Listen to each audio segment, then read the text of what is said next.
podcast MSc Microbiology. Now I am going to talk about virus structure. Introduction.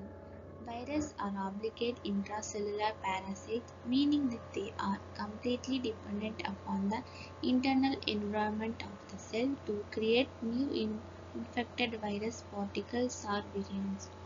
All viruses may contact with and bind the surface of a cell to gain entry into the cell. The virus disassembles and its genetic material encodes the instruction for the proteins that will be spontaneously assembled into the new virions. This is known as de novo replication from the Latin for from new. The cells which grow in size and divide equally into a replicate viruses use the cell energy and machinery to create and assemble new virions piece by piece completely from scratch. Next. All living cells, whether human, animal, plant or bacterial, have double-stranded DNA as their genetic material. Viruses, on the other hand, have genomes or genetic material that can be composed of DNA or RNA. Genomes are not necessarily double-stranded either. Different virus types can also have single-stranded DNA genomes, and viruses with RNA genomes can be single-stranded or double-stranded.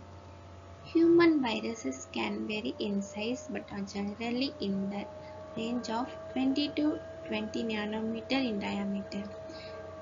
Bacteria are generally 2 to 3 mu in length, and average human cells is 10 to 30 mu. Next, structure of virus. Infected virus particle must be released from the host cell to infect other cells and individuals. Double-stranded DNA, single-stranded DNA, double-stranded RNA or single-stranded RNA. The nucleic acid genome of the virus must be protected in the process. Extracellular environment. The virus will be exposed to enzymes that could break down or degrade nucleic acid. Physical stress, flow of air or liquid would also shear the nucleic acid strands into pieces. Viral genomes are damaged by ultraviolet radiation or radioactivity, much in the same way that our DNA is. Nucleic acid genome of the virus is damaged, then it will be unable to produce virions. Next, this is a virus structure. Next, helical capsid structure. Virus possesses a protein capsid to protect its nucleic acid genome from the harsh environment. Virus capsid come in two shapes, helical and icosahedral. The helix is a spiral shape that curves cylindrically around an axis. It also common biological structure. Many proteins have sections that have a helical shape, and DNA is a double helix of nucleotides. In the case of helical virus, the viral nucleic acid coils into a helical shape and the capsid proteins wind around the inside or outside of the nucleic acid, forming a long tube or rod-like structure.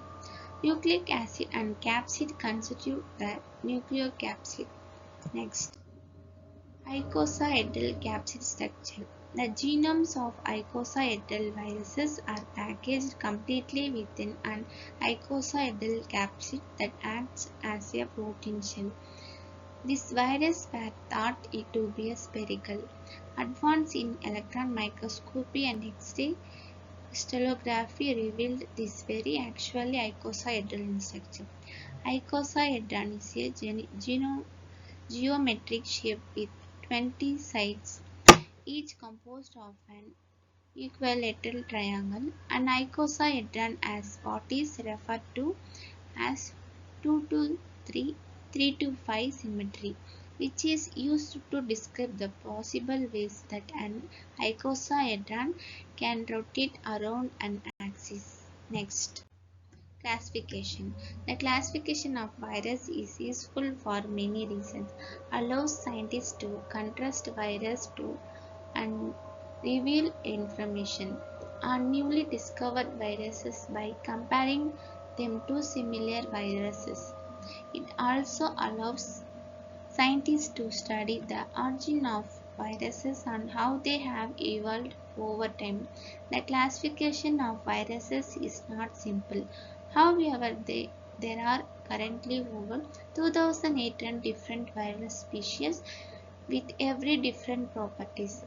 One classification scheme was developed in the 1970s by Nobel laureate David Baltimore. Baltimore classification system categorizes viruses based on the type of nucleic acid genome and replication strategy of the virus. Thank you.